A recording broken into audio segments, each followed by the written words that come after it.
Lincoln Center Jazz Orchestra was founded and what its purpose is. Okay, well, the Lincoln Center Jazz Orchestra is the home orchestra for jazz at Lincoln Center. And it actually started out, if I'm correct, in 1989 as a summer concert series of very few concerts, with Winton being, of course, the artistic director at that particular time. And over time, it evolved to the point where Jazz at Lincoln Center ultimately received its constituency as one of the constituents of Lincoln Center for the Performing Arts. I think it's one of 13 to be exact. And over time, talking about 1995 and 6 and on, is when Winton obviously started to come along with the realistic idea of having a Performing Arts Center built especially for jazz. So now in our 15th season, so to speak, Jazz at Lincoln Center will ultimately have a home at Columbus Circle with a concert hall that was built specifically for jazz, and it will be the home Performing Arts Center for Jazz at Lincoln Center and the Lincoln Center Jazz Orchestra. Kind of talk about well, I don't even know if this is true, but you could also lie. That sells. Yeah. Performing at the 50th anniversary of the Newport Jazz Festival, and 3 giants were selected: Ellington, Armstrong, and Monk, and maybe why they're great and why they were picked for this particular occasion. Well, I guess start as if I didn't. The idea of performing at the Newport Jazz Festival and its 50th anniversary is just a great opportunity for the Lincoln Center Jazz Orchestra. We're very fortunate. There's so many people who could have been selected, but we were one of them. The fact that the foundation of our repertoire is built in the music of Duke Ellington, I think makes us a great fit for this particular venue here. So, but the reason why 3 giants like Ellington, Thelonious Monk, and Louis Armstrong were potentially selected by Winton. Winton probably would be a good person to talk to along the way, but I think in speculating that, one is that Louis Armstrong is one of the first great solos in jazz music. First great soloist, I should say, in jazz music. And that is why we play his music to date. Thelonious Monk, for his ability he's just a great innovator in the bebop tradition, and his music possesses everything that jazz stands for. And Duke Ellington, obviously, was one of our greatest composers inside of jazz music. I mean, with his orchestra being one of his greatest tools as an improviser. So those are probably the 3 reasons why those 3 giants were selected in terms of repertoire for this concert. Talk about the diminuendo in blue and crescendo in blue, how it happened in Newport 56 and broke it up, and I guess that's one of the reasons why it was important to include it in the 50th anniversary. And you can also include, if you want, about the rehearsal and James popping the horn in his mouth and then taking. You heard about that? Yeah, Andre told me. And then taking bets about beating the 27 chorus record. Okay, diminuendo and crescendo in blue. I think it was a given that we should include this in our repertoire for this particular anniversary ceremony because, one, of its importance to the Duke Ellington Orchestra. It rejuvenated their career, and as they say, the rest is history for that. For us, it gives us an opportunity to be able to articulate the vocabulary that Duke put in place, but not having to stay, not have to play it as a repertory band, because we don't try to perform it as a repertory band. We try to play it in the spirit of Duke Ellington, but in a language that we've been able to learn over the years that we've been studying as jazz musicians. But we did have some running bets on it now about our guest soloist James Carter and how he would surpass Paul Gonsalves' 27 choruses that took place. So while we were on the bandstand, we were trying to count the choruses. And I think we came up with 32. Some people had 31, so we know we're in the 30s area. Rumor has it that James definitely was going out to break the chorus number that Paul Gonsalves put in place, but I think what happened is his reed broke before he could really put any kind of true number of choruses on it. So we came up with about 32. But James Carter is an outstanding saxophonist, one of a kind. I think like Paul Gonsalves, he has a style that is very unique to him, and he encompasses all of jazz again, not only from the very traditional aspects of it, but he can move into those avant-garde aspects of jazz as well. So he became the perfect person to come out and perform as a guest artist to substitute for Paul Gonsalves on that particular selection. have a quick question. Not for the tape, but keep rolling.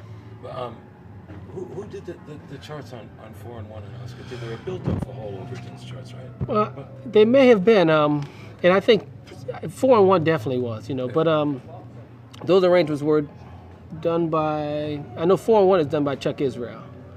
I can't remember who did Oscar T, but it might have been Chuck's arrangement again. But I could be wrong. I'm trying to remember the music. Particularly, I didn't play on that one either. Yeah. So. Just a quick. But just so you know, Chuck has been doing a lot of arranging, and particularly of Monk's music. So I mean, and using the band as a complete ensemble, orchestrated, you know, in rhythmic unison, dealing with all kind of call and responses and all of it. I mean, it's something he's been doing a fantastic job with in recent times. Just like you said something about James, because they don't know what they're going to use yet, in terms of sound and picture and stuff. Like a quick soundbite about Regina Carter and a quick soundbite about Nicholas. And were there any other? Oh, shit. I'm not going to tell if you won't. I got one of my own I have to live through, so I'm not going to even repeat it on the camera. And not to mention Gary Burton and. Well, we interviewed Gary, and since that was without the orchestra, we got that covered. Okay. Just the guys who joined the orchestra. Well, Regina Carter, you know. Let me start again because I understand now. The fact that we were privileged to have Regina Carter come on stage actually once again. I'm sorry, I'm going to stop you. I make an adjustment. Okay. I apologize. 40 seconds. Ryan? Right. You happy? Yes. Okay. Okay, you're holding. Oh, Yeah, can you so go let's hold get them back back to again? people. Thanks, bud. Yes. Okay. What part are we starting with? Guest artists? Hey, it's all yours. Research on Newport? Well, go research. So do that quick, and then we'll go back to the guest stars. Ready? Okay. In prepare to come here to do this festival and sitting in for Winton, obviously, his charisma is something that no one can replace. Let's start again. Yes. Let's start again if you don't mind. Also, you just got hit by the boom. Well, I ducked it now. Quick drawback. Sorry about that. Okay. Okay. It was obvious that Winter Marsalis wasn't here with us today, you know, and even though the band has been well rehearsed and prepared for many situations, it's always good to have your star player with you. But as I was asked to lead the band today, it came to mind that I might want to do a little bit of homework to prepare in terms of the things that I might want to say along the way. And obviously doing Diminuendo, doing Crescendo in Blue, you might want to know a little bit more about the piece with all that you've studied already. Being a tenor player, I've checked out Paul Gonsalves' solo. But I want to go on the internet, you know, just do a little bit of homework. And obviously Duke Ellington, after doing this particular festival, made the cover of Time magazine, and just studying the history of Paul Gonsalves and his 27 choruses that took place on it and how it just totally revitalized the career of Duke Ellington. I just spent a little time to make sure that, just as I do with everything that I take on, I try to do some studying to make sure I know as much about the festival as possible. It started in, obviously, 1954. You know, it was the third jazz festival that took place. All the artists that were here, Billie Holiday, Ella Fitzgerald, and the different people who performed over the years. I just wanted to know as much as I could about Newport when I got here. Start with Gary Bartz. Gary, No, I was kidding. I right. Gary Bartz. I know, I heard you. I'm trying to recover. Yeah, so Clark, Regina, and Nicholas. Right? Nicholas, yeah. So do them separately. Okay. The idea of having Regina Carter perform with the LCJO was just, it was a perfect match because she's done several things with us in times past. And of course, there are many vocalists who could have come in and done a great job singing come Sunday, but Regina added, I think, just another personal touch to it because she's so passionate in terms of what she does. And as a performer, she, again, is a great student of the music, and she takes great pride in her preparation for all of her performances. So as we were preparing in rehearsal to perform this piece, we had two different arrangements. And she came with both of them, and after hearing both of them, she decided that the one we performed today was the one that was correct for her based upon lots of things: timbre, range of the instrument, orchestration for the big band. So Regina is just a one-of-a-kind type of person who takes great pride in everything that she does. Nicholas Payton. it's difficult to know where to start with him because I've had the great fortune of being involved with Nicholas for so long, being from New Orleans. He's not just a student of the music, but he is a phenomenon of the music, I would say. You know, he's been playing like he's been playing since he's 13 years old, with the kind of intensity, the kind of creativity, the kind of willingness to take a risk inside of what's going on. I mean, he's just an outstanding young man, first of all, and then an outstanding musician. But first of all as well, nothing can take a backseat to anything that he does. And the fact that he's a great trumpet player is one thing, but something that most people don't realize is that he's a great piano player. He can also play the bass extremely well, and he plays the drums as well. So that puts him in a very unique position. I just hope he never takes up the tenor saxophone or the clarinet, because then I'll have something to worry about. So as long as he stays where he's at, I'm in good shape. You know he played all this. Oh, he's phenomenal. His father's a bass player. Oh, yeah? Yeah, his father's a bass player. We had him up here on the show a couple of years ago. He was awesome. Yeah, oh yeah. It was him too. They used them on lung tunes, not Armstrong Yeah. tunes. Mm-hmm. Getting him out of typecast. All right, so Tell you one more thing about Nicholas. Another thing about Nicholas that's really extraordinary is that one time we were hanging out at a club, at a jam session, and I guess we all kind of redirected our attention to different things taking place in the club. And we noticed that the bass player that was playing on a tune had changed, and someone else was playing the bass, and they were playing some outstanding bass lines. And we were like, oh, wow, man, man, who's playing the bass? And we looked back, and it was Nicholas playing. And so he was really killing then. And on the second occasion, I had a band in New Orleans back in the early 90s, and the band was Brian Blade on drums, Peter Martin on the piano, Christopher Thomas on the bass, and Nicholas Payton on the trumpet.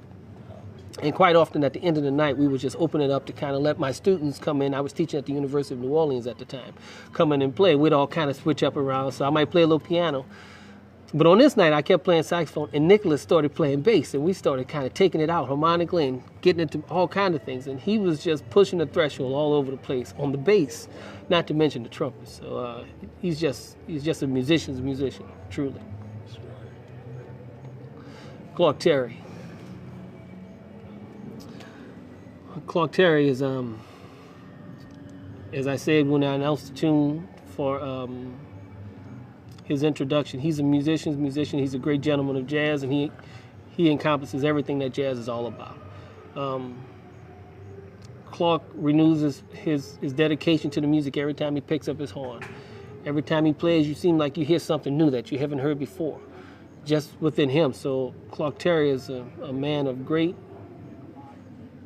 he's just a great man, period. The end. yeah. It's also one of the guys that you can recognize in one note. Oh, it doesn't take long. Oh, yeah. All right, man. Thank you very much. Oh, my pleasure.